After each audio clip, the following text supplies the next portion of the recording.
Simón Roland, más conocido como Simón Vela, es un personaje del imaginario popular salmantino a caballo entre la leyenda y la realidad. La historia de este peregrino francés, enmarcada en la tradición, señala mi destino en este viaje en busca de un bien patrimonial olvidado de Salamanca, en este caso, el antiguo convento dominico de la Casa Baja, muy ligado al santuario de la Peña de Francia. Viajaré desde su capital, convertida en templo del conocimiento, hasta lo profundo de la Sierra Salmantina, para descubrir cómo los hechos históricos, la herencia cultural, la fe y el mito configuran el paisaje sentimental y se reflejan en los bienes patrimoniales que nos rodean.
La Salamanca eterna y la eterna Salamanca. Su nombre y el de su universidad prácticamente son sinónimos. La piedra cálida de Villamayor compone una atmósfera única en una ciudad que se conserva en la retina. Alguien dijo que la memoria miente, porque en la memoria se proyectan los afectos y no recordamos la realidad, sino nuestra percepción de la misma. Sin embargo, lo que nos cuenta la arquitectura ofrece un relato certero. Proteger el patrimonio es proteger la verdad, y Salamanca es de por sí un patrimonio deslumbrante.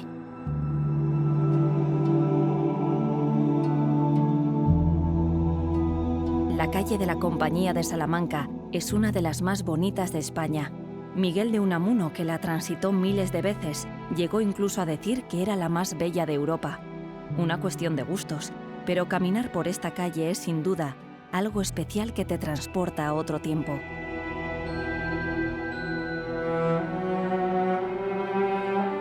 Este es mi último viaje por tierras de Castilla y León en busca de tesoros y piedras, y he querido hacerlo junto a la profesora salmantina Mercedes Santos Unamuno.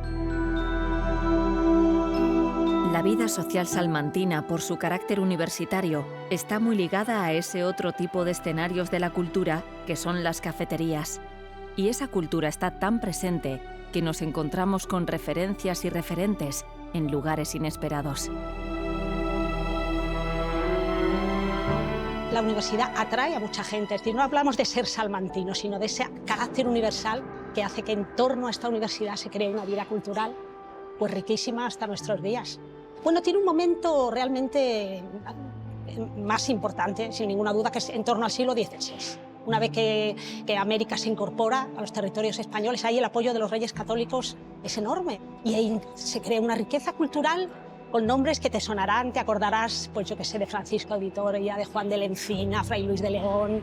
La primera etapa del siglo XVI es más en torno al descubrimiento de América y se crea incluso se habla de la Escuela de Salamanca.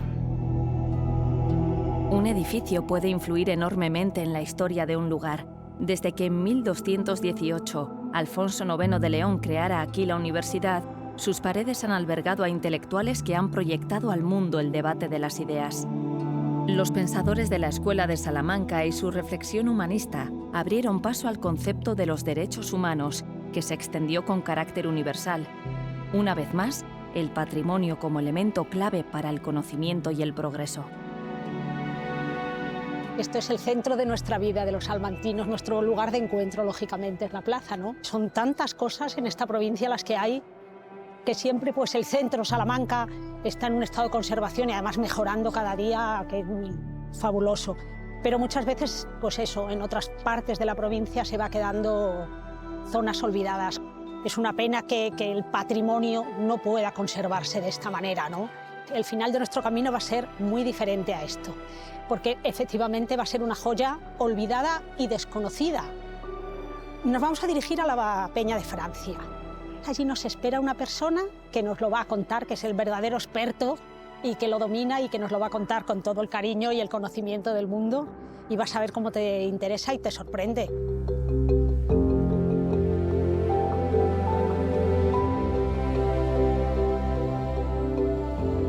Antes de partir hacia nuestro destino, nos sumergimos en las entrañas de las diferentes universidades, de estos templos del conocimiento que representan la luz del pasado, proyectándose en el presente. Para situar mejor el contexto de Simón Vela, nos espera Eduardo Hernández en uno de los lugares de referencia del saber universal, la Biblioteca de la Universidad de Salamanca.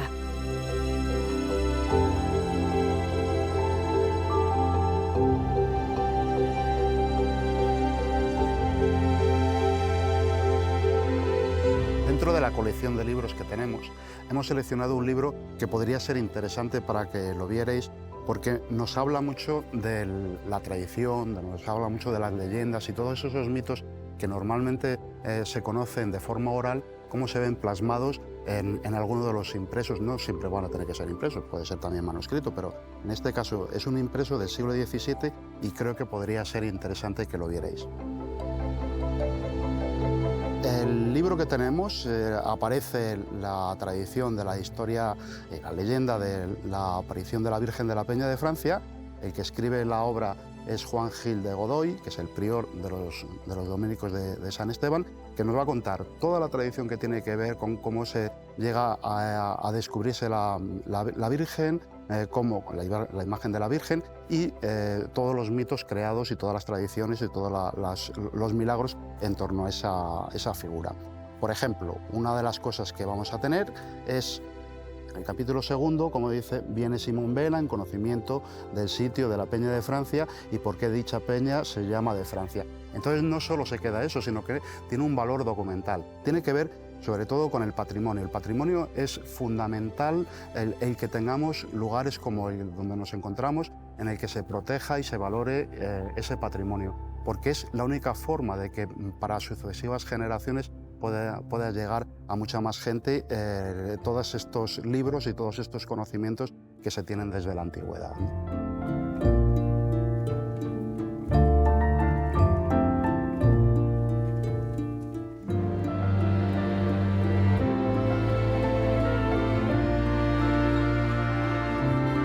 Bien entrado el siglo XXI, espacios concebidos en la Edad Media acogen modelos educativos avanzados. Los estudiantes siguen encontrándose con Fray Luis de León y Francisco de Vitoria, que tanto ofrecieron y siguen ofreciendo a través de su obra, personajes eternos ya inseparables de esta provincia. Y no puedo irme de Salamanca sin contemplar la obra indescriptible que pintó Fernando Gallego en el siglo XV en una cúpula, El cielo de Salamanca.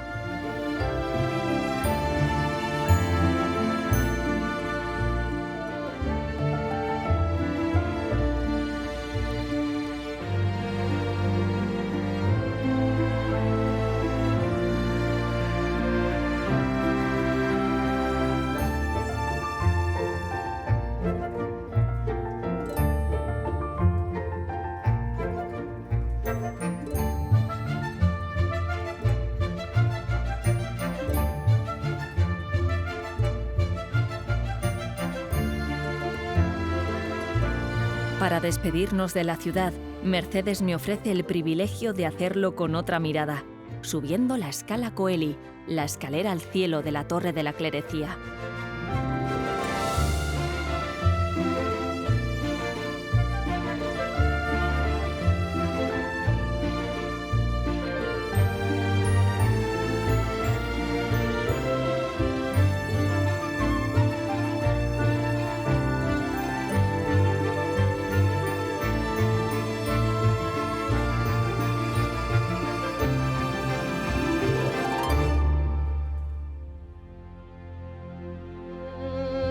A tan solo 7 kilómetros de los monumentos que acabamos de visitar, vamos a ver otra cara del patrimonio.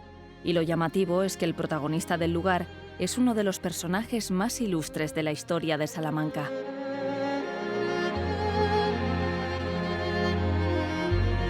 Aquí nos hemos venido al río, a un lugar muy diferente de lo que acabamos de ver también.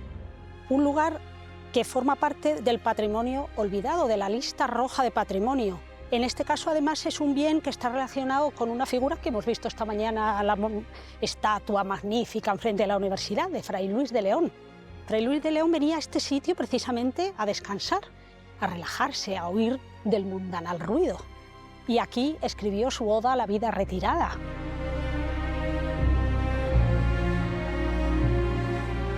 No hay ni una placa, ni un recuerdo, no lo conoce de hecho casi nadie. Y él, pues aquí escribió una de sus obras más importantes. Y no solo él, hubo también otros intelectuales, Benavente, Unamuno, venían aquí. Debía ser un sitio muy interesante en su momento.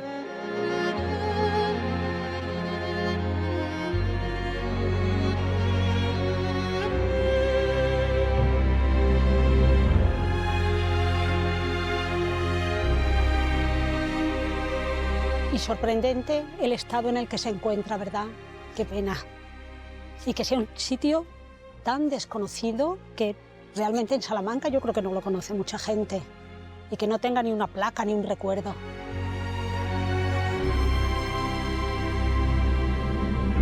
En el antiguo oratorio de Fray Luis de León, junto a un símbolo romano de victoria, alguien ha rotulado la palabra verecundere. Verecundere apela a la vergüenza por la pérdida de dignidad, un epitafio más que adecuado para este lugar.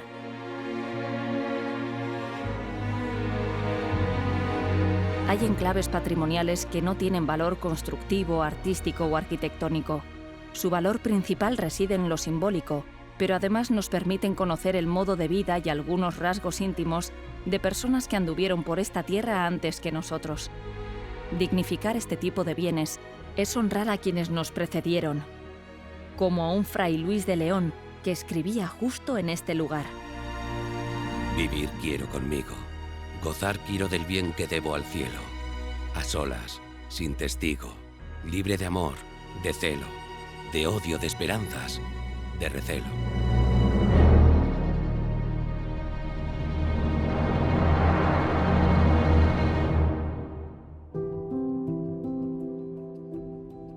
Salamanca es mucho más que cultura y monumentos. También es tierra de agricultores y ganaderos, gentes que convierten la naturaleza en un verdadero patrimonio natural. Es un paisaje que es muy interesante. Es una modificación humana de la naturaleza. Realmente lo que habría aquí sería bosque mediterráneo, prácticamente en toda la península. Y es un bosque muy tupido de encinas y de alcornoques, con mucho sotobosque, muy cerrado, muy cerrado. Y esto consiste solamente, como ves, en ir clareando el bosque, quitándole algunos árboles y luego pues meter ganado, como ves, el ganado vacuno que vamos viendo, el porcino, y entonces ya la ganadería pues lo que va haciendo es eliminar el sotobosque, va comiendo todo eso que cae de los árboles y quedan pues estas praderas que están preciosas, sobre todo en esta época del año. Fíjate qué belleza de paisaje. Es muy característico, sí, de la provincia de Salamanca y se asocia mucho claro, a la ganadería aquí específicamente vacuna, ¿no?, del toro de Lidia. La diferencia que vemos de paisaje respecto al campo charro y las dehesas es tal que parece que hemos viajado mucho más. Después de 70 kilómetros, nos acercamos al santuario de la Peña de Francia, como visita previa al convento de la Casa Baja. Allí van a contarnos la historia de Simón Vela que nos mencionó Eduardo Hernández en la biblioteca y que está relacionada con la construcción de ambos edificios.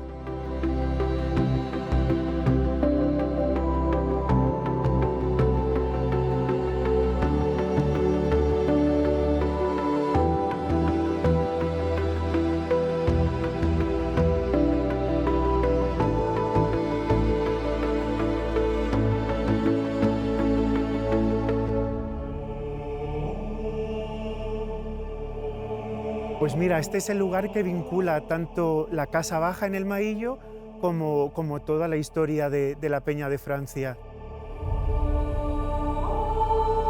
Este santuario es el original, esta parte de aquí.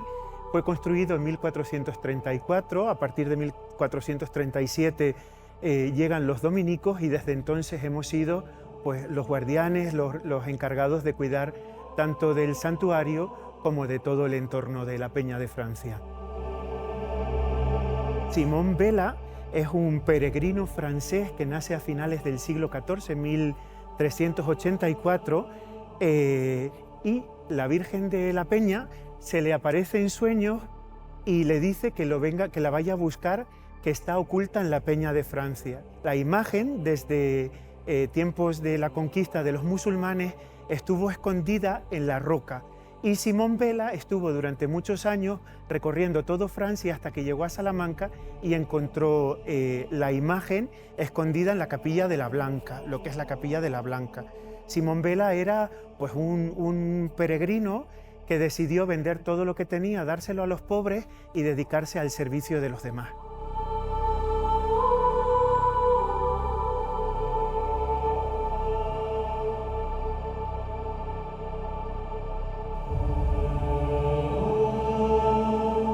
Ahora que conocemos mejor quién era Simón Vela y por qué se levantó aquí este templo, nos queda por saber qué tiene que ver la Peña de Francia con el convento de la Casa Baja.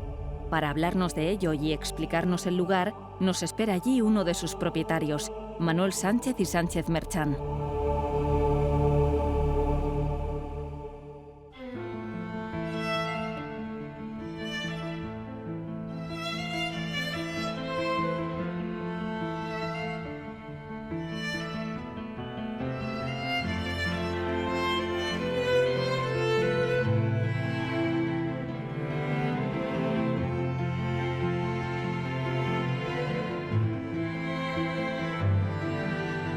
Se llama de la Casa Baja porque arriba, en la Peña de Francia, está el monasterio alto, ¿no? O sea que aunque son dos edificios distintos, desde el punto de vista monacal es único, ¿no? Y entonces esto era la residencia de invierno de los dominicos. Hay que tener en cuenta el contexto histórico y partir del año 1434, en que el francés Simón Vela encontró la imagen de la Virgen en el risco de la Peña. A partir de ahí construyó una pequeña ermita y después los sucesivos edificios, y 3 años después se instalan los frailes dominicos en la Peña. En la Peña de Francia pero sobre todo hacía muchísimo frío y había grandes nevadas, y se plantea la necesidad de buscar otro lugar que fuera más habitable al pie de la sierra. Aquí se bajaban en el Día de los Santos y subían en la Ascensión. Se construyó en el 1516, el 18 de agosto, y se declaró monumento histórico artístico en el año 56. Es bien de interés protegido por la Junta de Castilla y León. Los monjes estuvieron aquí hasta 1810, con la Revolución Francesa, que expoliaron el edificio de arriba y el de abajo, y los frailes se fueron. Y luego regresaron en 1816, lo rehabilitaron parcialmente, pero estuvieron desgraciadamente poco, porque en 1835-1836 ya pasó a manos privadas con la desamortización de Mendizábal, ¿no? Desde el momento que llegan los franceses en 1810 hasta el 16, que llegan los frailes nuevamente, ahí esto estuvo abandonado y fue objeto de todo tipo de expolios. Después de la desamortización de Mendizábal, lo adquirió, parece ser, un vecino de Salamanca y luego una familia de Ciudad Rodrigo. Y a esa familia, la familia Sánchez Arjona, es a quien se lo compró mi tatarabuelo. Exactamente el 4 de enero del año 1900, según la escritura pública. Los abuelos estos lo aprovecharon, los prados, los frutales y demás, hasta hace ya 40 años o por ahí que ya se dejó de cultivar y quedó sin ningún aprovechamiento y abandonado, ¿no?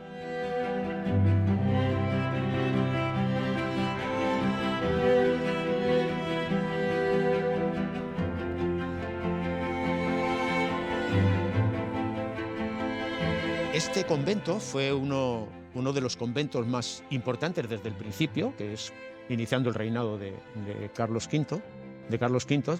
De hecho, cuando venían los frailes de otros monasterios, de otros conventos, perdón, del norte, pasaban por aquí, camino de Sevilla, para desde allí partir hacia América. Y también frailes de esta comunidad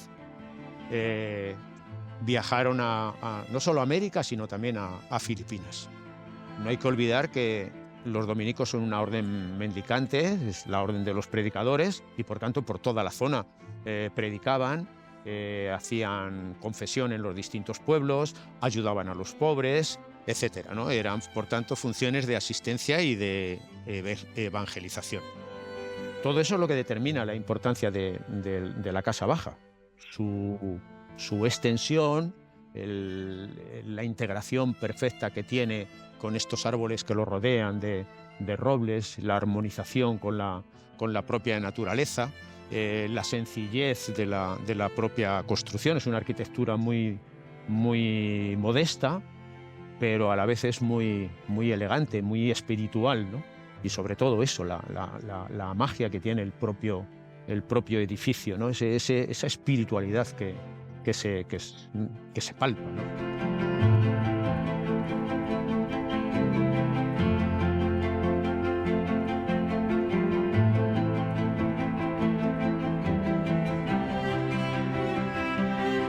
El problema es que esto es de propiedad particular, pero que los propietarios no tenemos capacidad ni técnica ni económica para hacer frente a la restauración, mantenimiento, consolidación, rehabilitación. Por eso llevamos instando desde los años 80 a los poderes públicos, a la administración pública, que también tiene responsabilidad en eso, en que pudiera apoyar la rehabilitación o adoptar alguna medida, como por ejemplo la expropiación, que fuera de propiedad pública y por tanto se pudieran dedicar fondos para que esto se mantenga para generaciones futuras y para darle un uso social, ¿no?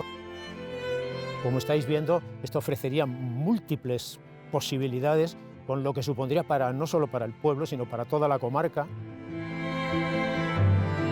Lo que es evidente es que no debemos permitirnos, nadie, ni las administraciones, ni los propietarios, ni la sociedad, que un bien de estas características, un monumento con esta historia, un valor arquitectónico como el que tiene, en un estado que, aunque esté muy deteriorado, todavía es objeto de recuperación, pueda desaparecer. Cada bien patrimonial olvidado o en riesgo es una herida abierta en la cultura. Si ese bien termina por desaparecer, la herida nunca cicatrizará. Lo sabe Manuel con el convento de Casa Baja y lo vemos también con el oratorio de Fray Luis de León. A veces, cuando se percibe una cierta abundancia de bienes patrimoniales, se tiende a pensar que no hay recursos suficientes para todos o que mantener edificios del pasado no tiene mucho sentido. Mirar el patrimonio como un cuerpo extraño, antiguo, hundido en el presente, es mirar sin perspectiva, ya que no podemos mirar un bien patrimonial sin reconocer en él el testigo de una cultura y una época. Salamanca muestra con nitidez que la vida de los edificios es flexible y dinámica, y que además proteger el patrimonio es rentable de muchas maneras distintas, sea un convento, un acueducto o la dehesa. Solo la mirada a largo plazo y el sentido del bien común impedirán que el convento de la Casa Baja se convierta en una herida que nos acompañe siempre.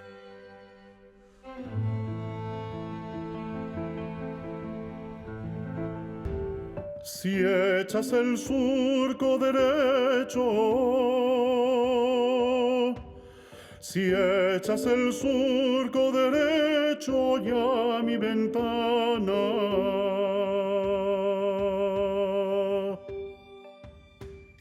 Salamanca la blanca, Salamanca la blanca, ¿quién te mantiene?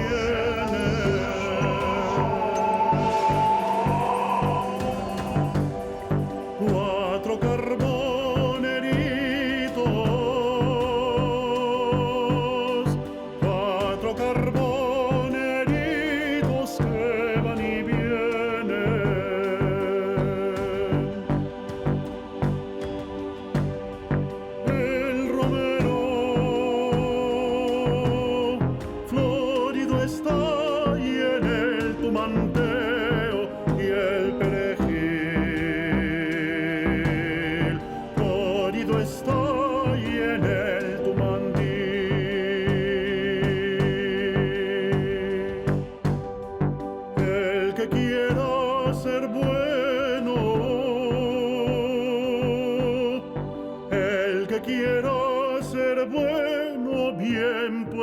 cielo.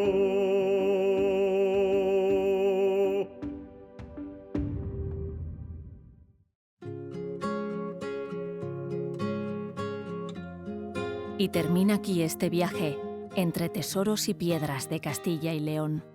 Buscaba conocer la memoria sentimental de esta región prodigiosa e infinita a través de su patrimonio, en especial del más olvidado, y he encontrado mucho más. He conocido enclaves que guardaré siempre en mi recuerdo, lugares que quizá desaparezcan y bienes patrimoniales que deslumbrarán siempre, pero además he tenido el privilegio de conocer un universo de personas que los recuperan, los protegen, los divulgan y los aman. Personas de forma individual o reunidas en asociaciones o en instituciones públicas o privadas que permiten que el legado que nos han dejado nuestros antepasados, nuestra cultura, no se desvanezca en los vaivenes del tiempo y nos sirva para construir el futuro. El filósofo Friedrich Schelling escribió que la voluntad del hombre de no sucumbir a su inercia hace que despliegue toda su potencia. Esto es justamente de lo que nos habla el patrimonio, del ser humano desplegando su intelecto, su fuerza y su alma para construir una fortaleza, un monasterio, un espacio industrial, una estación de tren, una catedral y mil cosas más. Esa riqueza es el legado que heredamos de anteriores generaciones y que debemos salvaguardar y respetar para dar continuidad al esfuerzo de muchos, para honrar a aquellas personas que contribuyeron a construir nuestro presente.